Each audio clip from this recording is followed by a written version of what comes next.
Welcome to Behind the Membership Season 4, Episode 4.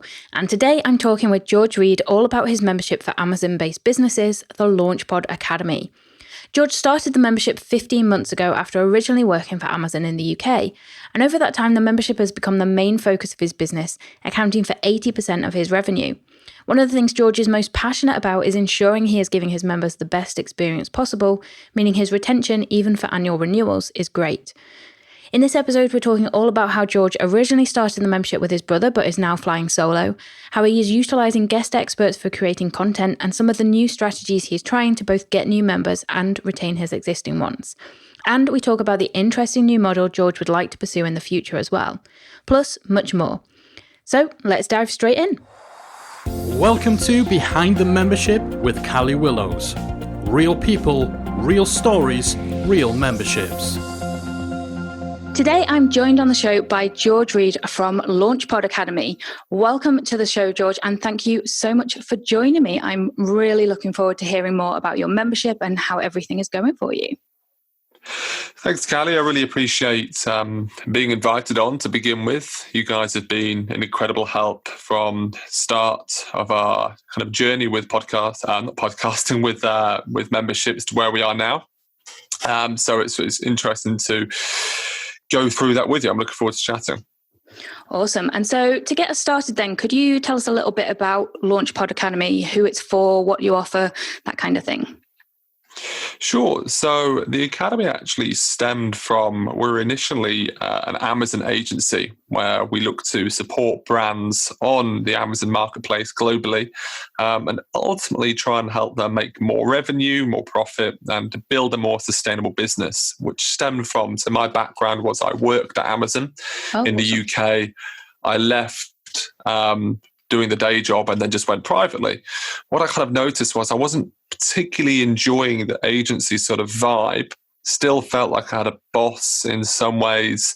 And I also felt like it was a lot of it, of the consulting I was doing was more education. It just seemed like a logical step to go, okay, well, let's start creating some content, add some structure to what we're doing here, which allows me to obviously scale up the number of people I can take on and support. So that's where we discovered it was Thinkific to begin with. We're now with your guys' platform with WordPress, etc. And the Academy essentially looks to educate people on how they can build a sustainable, successful Amazon business globally. Awesome. And so how long ago did you launch now, did you say? So it's probably going to be the Academy launched on Thinkific about 15 months ago. So we've just gone past this sort of year mark, I'd say, yeah. Awesome. And so you mentioned a little bit there about how you came to kind of focus on the membership model. What made you choose a membership over just doing a course or a coaching program or something like that? Sure. So in the space we work in, there's two things that's very interesting. It's certainly you'll see a lot of course sellers out there at the moment, and they certainly get somewhat of a bad rep, I believe, where it's kind of kiss me quick sort of thing. Let's get them over the line. It's going to be $997 for the year-long course, and you provide the content, then you say goodbye. And in the Amazon world, that's certainly the case as well. We do see a lot of that kind of black hat kind of course sellers out there. Whereas what we were looking for is kind of build up stronger relationships with people. It wasn't kind of in our morals. It wasn't the type of business we wanted to run where we sold something once, then we're on to the next person. The brother and I were certainly in this position where we like to offer value. We like to build these relationships. And ultimately, we enjoy the business model around that subscription. And the membership obviously gives us that. So that's something we really enjoyed. And, you know, it gives you a reason to keep turning up each day. Whereas with a course, you could quickly go, right, I've sold it, I'm done. I've slammed Facebook ads galore and I've made as much money as I can off the bat. But you've then not got really any reason to kind of nurture work those members over and over and try and provide the best experience. And that's what I think we enjoyed most about running an academy as opposed to a course, and probably was partly driven by what else we were seeing in the marketplace for education on Amazon. Awesome. And so do you still offer other services and products as well, or is the membership your full focus now? So I'd say the membership is 80% of our focus, and the other services that we offer involve kind of the academy members and what else we can bolt on. How can we deliver them more value, working on the premise that, you know, we're already making profit off you guys. We don't need to rinse you for more profit over and over again. How else can we include something else in there? So we offer an advertising service. So if you want to get more visibility on Amazon's platform, you need to advertise, similar to Facebook, Google, and all the others. It can be a complicated process. So we worked with a team which I was connected with at Amazon to kind of bring this ex-Amazonian service to our members, which is brilliant, and we can offer a really competitive price for that because we're not looking to make all of our profit there because we're already making profit on the membership. So that's one area we offer a service.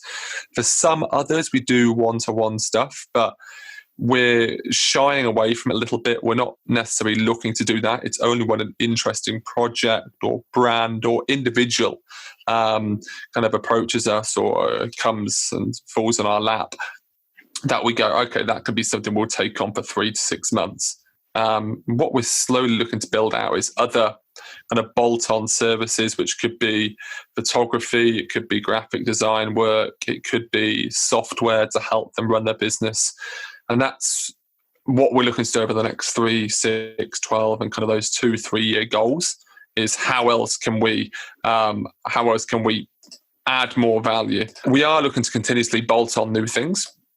And I think we're in a strong position now. We can offer great additional services, and it's something we're looking to continuously build on. Awesome. So the membership is very much the core, and everything else kind of expands on that to help people get better results, essentially. That's absolutely right. Yeah, it's our primary focus, and obviously we switch between looking to recruit and obviously looking to retain, and that's how our time has been split over the last sort of year. That balance between the two. So at the moment, it is 70-80% of our income comes from the membership. So it's a valuable thing for us. Awesome. And so you mentioned there the balance between kind of that attracting members and retention. Are you open all the time? Do you run launches? How do you work in terms of actually letting people into the membership? So we currently have a kind of doors always open policy, and that's been working fine. You know, when we initially started, we were doing a lot of webinars. We discovered those. We had some brilliant success. Really enjoyed them, despite me doing it at 10 o'clock at night because of the time zone difference of me being in Australia and all the members being in the UK. So was always an experience. You know, you're sat there with a beer and they're questioning why you've got a beer on the go on a Thursday morning. But that was a big focus for us to begin with, was kind of accelerating up. But now we're looking at more of a kind of a steady doors are always open, and we're just nurturing people on our email list over time. We've not tried the doors are closing before. It's something we'd be open to, but for the time being, we're just sticking with what we know. Yeah. And so you mentioned there that your members are in the UK. Is that still the case? Is it very much a UK focused membership, or is it more international now? So I would say we've got around about 160, 170 members. About 150 of those are going to be based in the UK. You may then get around about 10 in Australia, and then sporadic, some random ones floating around. But all of our marketing is being in the UK. We've experimented with Australia and hit a few duds with some webinars we did, so shied away from it. And we also experimented in the US, but the competition's a lot more aggressive there when you're looking to get clicks on whatever platform you're using. So I think we're really focusing on the UK, and I think we resonate better with the audience there than perhaps we do with other cultures. Awesome. And so that's the practical stuff out of the way then. What would you say has been your biggest challenge with the membership since you launched? I think for us, so a background that we discussed before was it was the brother and I. So when I say us, it's the older brother and myself running this academy together. I think the biggest challenge probably came down to us having different ideas of how we wanted to go about running it. And that was running the day-to-day in terms of what content we're putting out, but also what strategies we're looking to implement for marketing and recruiting new members. So we always collided as brothers do. And we've done that from a young age. And you can see elements of that coming through. So that's probably been our biggest challenge, is we haven't had this clear vision that we both are aligned on. We kind of both had the same end goal, I feel, but how we got there was different. And that just became hurdle after hurdle after hurdle for us. Like we did struggle, and we still do struggle with, getting leads in. Our retention is pretty good, so that's not been a huge issue. So it's probably been getting leads in at a fair price where we know we can profit from them. But the biggest one is that kind of no clear leader would be the way to kind of describe it. Yeah, and I know you mentioned to me before we started this that you've now bought Tom out of the company. So are you feeling like now that that's happened, that you can kind of forge that path yourself now that you're kind of running solo with things? Yeah, and that certainly is the case. That Tom offered so much value because we split the academy up into social education in terms of how you're building out funnels and building out email lists and social advertising for your Amazon business. And I focused on kind of branding and the Amazon side of things because of my background. So we offered great value there for the members in terms of retention, as well as offering loads of value because you ran all our Facebook ads. And as I'm sure you guys know, that's quite the asset to have. So there is a kind of, I feel, taking one step backwards, which we're certainly doing. And the business is obviously going to struggle a little bit with the capital outlay of buying someone out, which it puts constraints on us over the next few kind of month or so. But all in all, I think that from my personal perspective, I feel having just one clear vision of what I want to achieve and how I want to get there, and I can still ask him for consultation should I want to, and get advice and thoughts and tips, and that still happens. But there's one decision maker, and that is very much a weight off my shoulders. Like you can ask the girlfriend as well, the amount of times you get into bed and you just had a long heated conversation because of the time difference, and you're like, your head's just whirling around about how you disagreed on another thing. That's not happening anymore. Granted, I'm still having challenges of, okay, what are we doing in terms of Facebook advertising? How's that working? You're taking on more. But I think it is a big weight off my shoulders personally. Yeah, and as you say, it's kind of like, I know you mentioned it was only recently as well, so you're still in that transition period, I would imagine, where you're finding your feet and getting into the groove of things yourself. But as you say, having that one clear decision maker can make it so much easier when, as you say, you know that end goal. It's just how are you going to get there, I think. Yeah, that is the case. Like our vision was still the same. Like we wanted X numbers and X revenue and different kind of contributors, etc. But now I'm not having to waste energy and time trying to convey what I think is the best option, and him doing the same and going back and forth. We're not stagnating anymore. It's just me on my own. I make a decision, and it's going to take me time to ramp up and perhaps find suitable replacements for the value that he offered. And there's going to be a bit of kind of costly mistakes, I'm sure, made there as I look to appoint someone else to run Facebook for argument's sake. But still, it's the best decision, I feel, for the business going forward. Awesome. And so what's been the highlight or your favorite thing about having the membership site so far? That's a good question. I think one of the real pleasures I get from it is understanding and thinking about how I can make the experience better for members. And that's not necessarily like what I'm learning.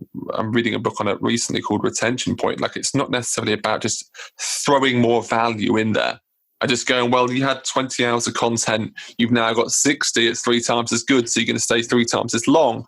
I think what I'm slowly starting to realize is it's more, how do people learn? What do people need to make the experience for them better?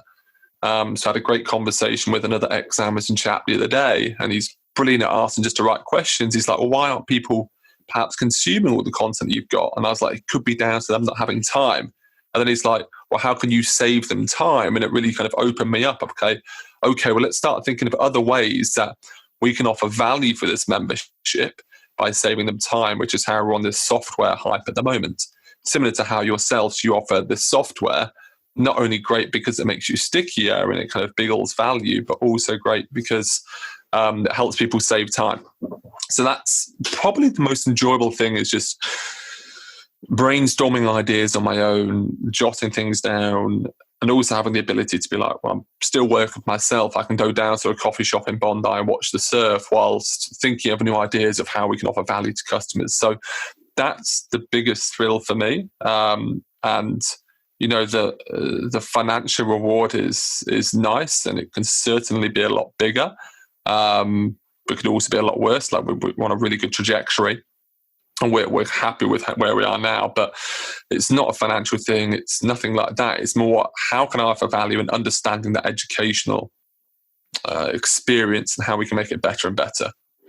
Awesome. So as we're on the topic, you mentioned already, obviously one of the things you love is creating that member experience, and you said that your retention is quite good. So what kind of things are you doing to keep members engaged and coming back month after month? Sure. So I think to begin with, we were doing a lot of live workshops, and they were going okay, but we noticed like numbers dwindling a little bit. So we've paused them for the time being, and we're now actually working more on getting external people who are thought leaders in particular topics on Amazon. Like, it's such a broad topic. It's very difficult, and I'm never naive enough to assume that I know everything about everything there is to know on Amazon, because it's impossible.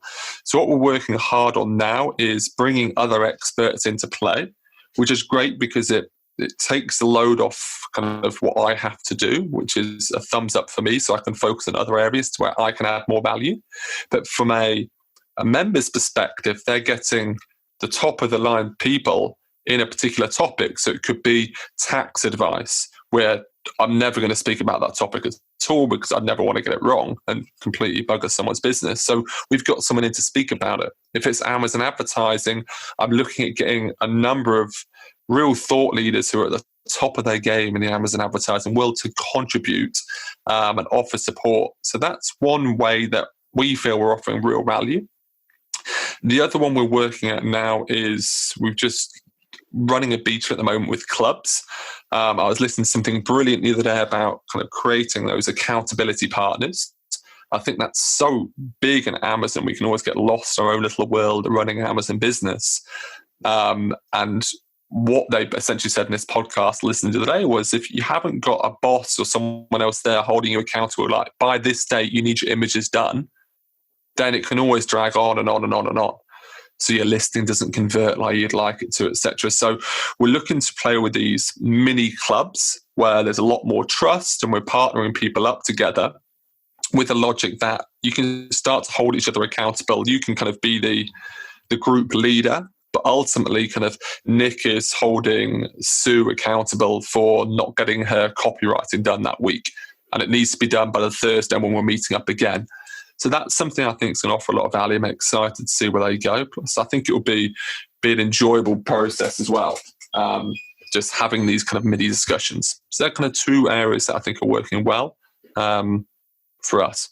Awesome. And so with those mini clubs, are you putting people together yourself? So you're kind of matching people up, or is it a little more organic in terms of members joining clubs themselves and things? So for the beta, we're actually just running it based on a category, which we're focusing on grocery. What's interesting about the topic is, like, it's a consumable product. There's going to be certain tactics related to that. So if we have a discussion and we introduce ideas, everyone can relate to those ideas. And I've made it an open invite. If you are in the grocery category, first 10 people to ask for the invite are going to be gained entry. Over time, what I think will happen, or I hope will happen, is people will start creating their own, and I'm going to encourage that as well. So, for instance, there's going to be electronics, or it's going to be small and light items, or it's going to be bulky items. So people start to form their own support groups, because with Amazon, in particular categories, you come across certain challenges. And providing you've got that trust and it's not, I'm going to steal your product, which is one perhaps concern, which you will need to police, inverted commas. But I think it will hopefully become organic, and we just are monitoring these things. But for the time being, we're going to hand picking a little bit based on the category we choose. Awesome. And so, quick question on, you mentioned you're bringing in guest experts now, essentially. So this is a question that gets asked all of the time in our academy. Are you paying for those experts? Are they doing it for free? How are you working that balance out with the experts? So it's an interesting question. I've literally tried to pay all of the experts, but none of them accept it. Oh, really? So, yeah, no, perfect place to be. So these are like, with the advertising people, they're two brilliant characters over in America, and they are very much top of their game. They run very successful agencies, but they're in the Amazon world, it's slightly different. Like, all consultants and agencies help each other, which I'm pretty sure you don't ever see in any industry. Like, I have calls with other experts around the world all the time, and many people go, you're chatting to your competition on a Zoom call to catch up. It's not logical, but I think the size of the pie in Amazon is different. So there's so much to go after in terms of market size. It's not competition almost. So the experts who are weighing in on our topics, I do say, like, if any way I can remunerate you, please let me know. I do say kind of the members are there, and you can display that your value to them with your posts and your content. And if they need additional support, I'm happy for them to come to you directly, because our value is the academy. If they need someone to come manage their advertising and they can afford your fees, then by all means go wild. And the same token with the tax, same token with a photographer who can offer value there.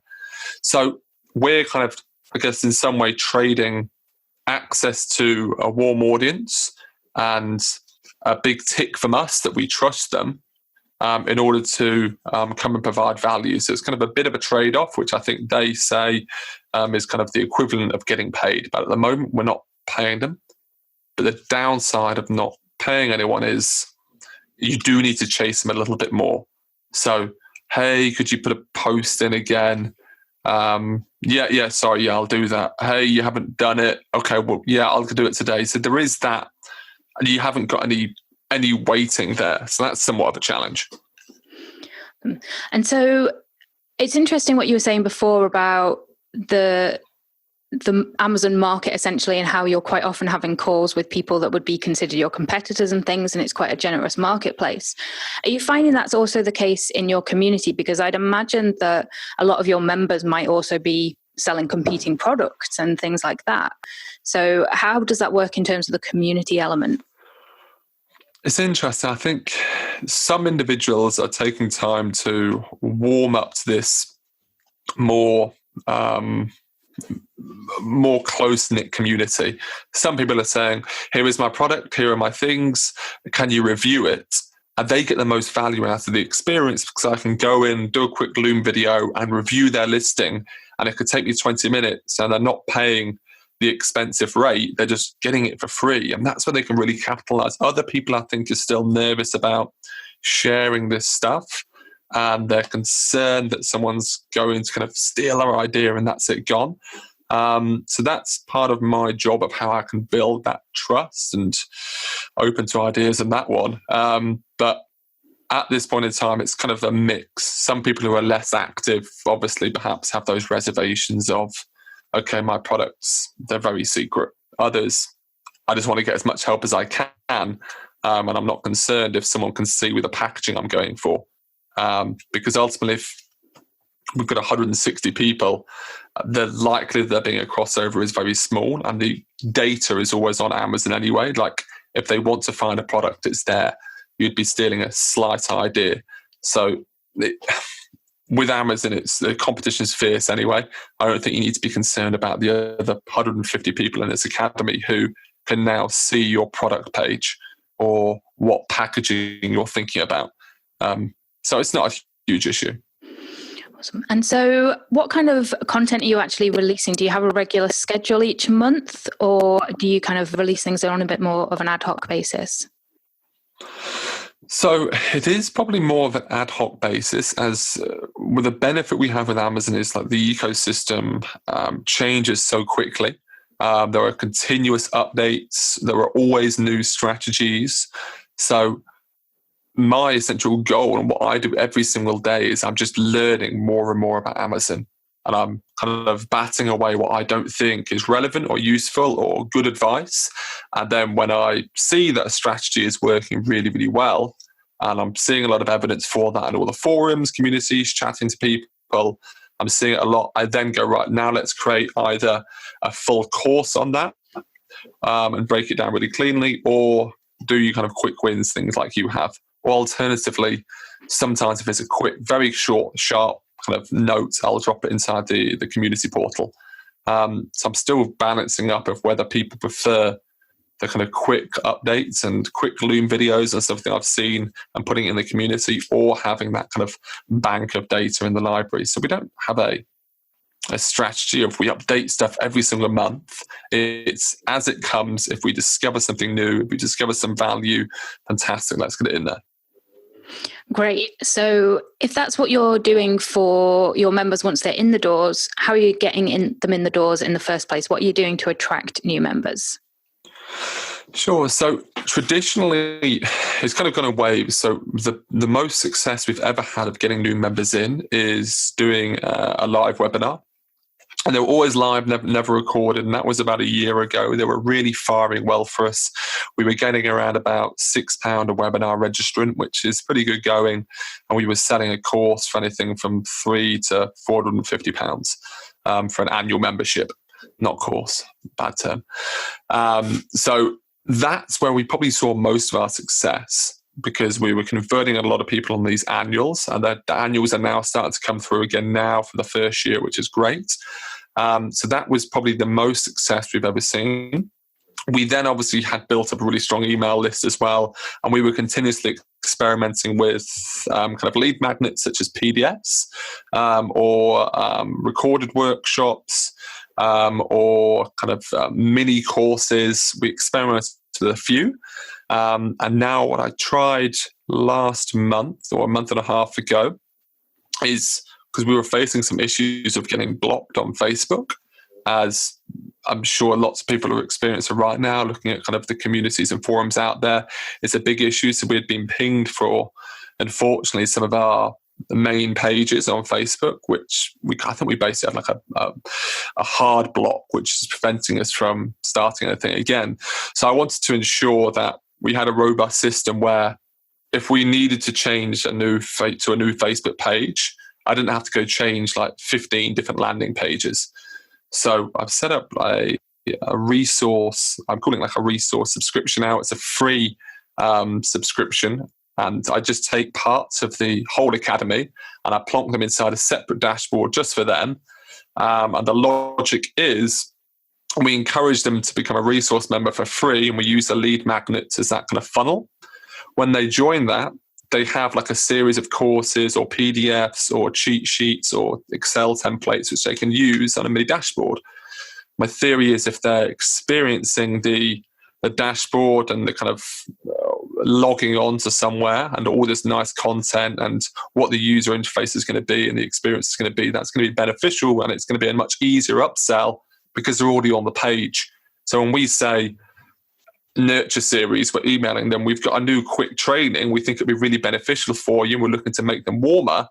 Instead of sending to a random landing page, we're going, oh, it's in your dashboard, you can see it here. So they're going back to the same place over and over. If they go into that place, that experience is building. So that's what we're experimenting with at the moment, and it's going okay. That's something I've kind of deployed since the brother left. But we're also looking now to start again with PDFs. I think webinars have become a little bit too expensive from the glory days of the £6 we were getting before. I think that's probably passed because they've been hammered by everybody, so the price has gone up. So we're now looking to kind of experiment that resource and then some PDFs, just essentially get cheap emails is our logic. Awesome. And so with that free resource level, do you have things on that dashboard that also encourage them to upgrade to the paid membership from there as well? Are you showing them what's in the paid membership, or are you doing it more via that email funnel? So it's a combination. So when they join the resource membership dashboard, we obviously encourage them to get onto the dashboard as often as possible straight away. So there's this here, there's this here, there's this here, and we're continuously pushing them to get on there. Once they're on there, kind of front placement is kind of the free trial, which isn't available unless you're on that page. So with everything else, it's like you start paying straight away, whereas here you've kind of got that free 14-day trial, and that's sat prominently there, kind of what you have here, but upgraded to this. So that is something we're looking to continuously upsell, I guess. Awesome. And so let's switch gears a little bit now and talk about life as a membership site owner. So is it just you now? Do you have other team members helping you? How's the actual day-to-day structure of the business now in terms of getting things done? Sure. So I appointed another person to help out setting up some of the Facebook stuff. So I have an offshore team that managed Amazon advertising. They had some contacts that they put me in touch with to manage Facebook as well. So I'm trading up that team a little bit of exactly what I'm after. And then I've appointed a chap in the US to help with that process and help get the analytics really nailed for me so I understand the exact cost of a resource subscriber, of an email, of a sign up, everything. That's really important to me. So he's helping me train up that offshore team as well. And then in terms of other contributors, there's one chap I play who was at Amazon with me, and he contributes into the community as well. But ultimately, in terms of strategies, it's all on me now. With regards to retention, what we're doing, new ideas, and then there's just a couple of other people who are helping me implement them. And that is a slowly building process. I'd like to pass all of the marketing on to someone else and for me not to think about it, just so I can, one, live a more kind of free life and not be chained thinking about what PDF we can come out of this month or what new lead magnet or what new strategy. I'd like to focus on kind of one thing, do it very, very well, which is servicing those members rather than thinking about all the other moving parts would be an objective for me. And so this might seem like a bit of a strange question, but you live in Sydney now, whereas you were in the UK when you set up the membership. And as you mentioned before, most of the members are UK based.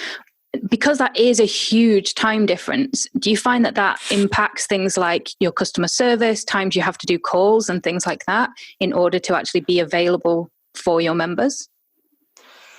Yes, it certainly does. I think I've become accustomed to, so if members are booking in calls with me, which is something we offered when we did the initial webinar, kind of pay now and get a free consultation. A lot of those consultations are going to be in the evening for me. Which I've just accepted. Like, I don't see it as an issue. They have the whole of their morning to book a time in 5 days a week. So I don't think it's disrupting them too much. In terms of response times, there is obviously some delays with those. And now it's me on my own and the brother's not there in the UK responding as well. Sometimes it can be a little bit delayed. And I'm working to kind of make that better by working with the other person in the UK who was at Amazon with me to be a bit more active on getting those responses in. But overall, we haven't really seen any complaints. For all cancelled members, we are typically seeing the issue as cost or time. It was only yesterday one person came in, which is the first one ever to say bad experience, and no further comments, but I've obviously asked. So I don't think we've had too much of a bad experience in terms of, George, you weren't there for us when we needed you. You made us have a call at 9 a.m. when I usually have my coffee 9 till 9:15. Like, it's been pretty fine. Great. And so overall then, what impact would you say that having a membership site has had on your life and business so far? So I think for me, I love the freedom that I have with it. Like, I do have the office set up in the sunroom at home, which is great. And I spent some time kind of bouncing around coffee shops and whatnot. But I think for me, having that fixed place of work really helped. But in the same token, the ability to go away when I want and still run my business is absolutely fine. Like, it's almost the ultimate test to see if I can do it by being 11 hours or 9 hours ahead as it is, and you're running it day to day. So I know that if I want to go to South America and travel for 3 months for argument's sake, which is kind of on the roadmap for me and the missus, I don't see it being an issue, because worst case scenario, like, I've got to log in and have a call for an hour. It's not going to be a huge issue. So that's one of the biggest perks for me, is the flexibility that I have of being able to move around a lot and not be fixed to the desk. The other is that recurring revenue stream is unlike any other business. I'm not ever really stressing about it too much.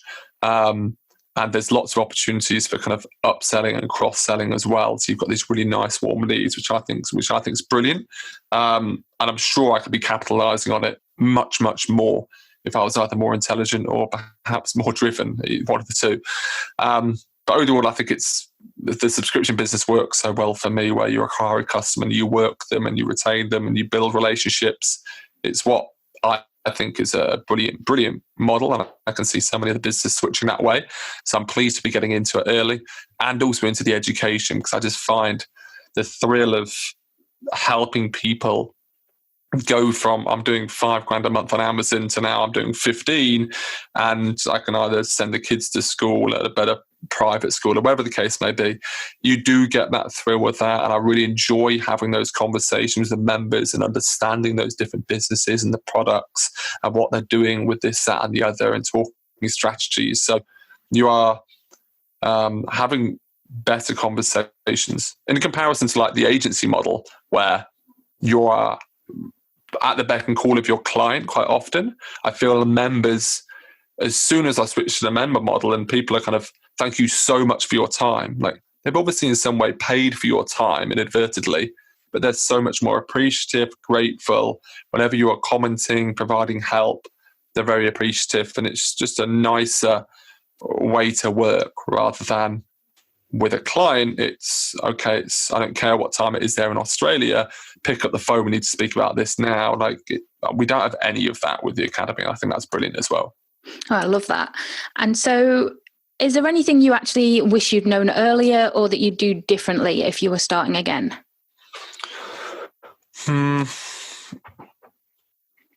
What would I do differently? Good question. I think the biggest challenge for us, I think we're still so early, like we're 14 months in. So I don't think we've made any like major mistakes. I think we're on a really good trajectory in terms of how we're developing it. It would be nice to be like, I wish I'd thought of the software idea at day one, so we could have incorporated that. Or I wish I'd thought of this earlier. But kind of all of those things happen for a reason. I think the biggest thing I perhaps would have done earlier on was, when working with the brother, obviously it cost us a lot of money to learn Facebook advertising. Like, I was pretty flexible with it, but he could be spending a large sum of money every month, and I'm just like, okay, he's just learning, he's getting on with it. Perhaps we could have looked at getting external help for that early on. But then the same token, it would have really constrained us a little bit, because to get high value external help is going to cost $1,000, $2,000 a month. So, and you're not necessarily learning with that. So it costs us a lot more money in the short term. And we could have been a lot more profitable and perhaps grown a lot quicker.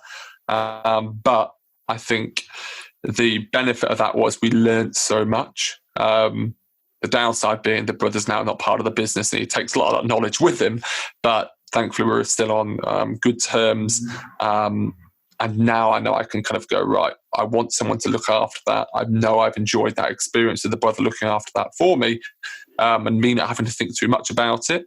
So I know that I need someone in place there to do that.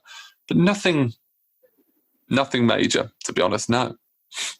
Great. And so if someone's listening and thinking of starting a membership site, what one tip would you give them to get them started? One tip that I give them. I think the biggest one that I'm learning is really focusing on becoming as sticky as possible. I always use this term sticky at the moment. I think ultimately, like, you can have a brilliant flywheel that's working wonders for you in the marketing kind of things and bringing in fresh leads.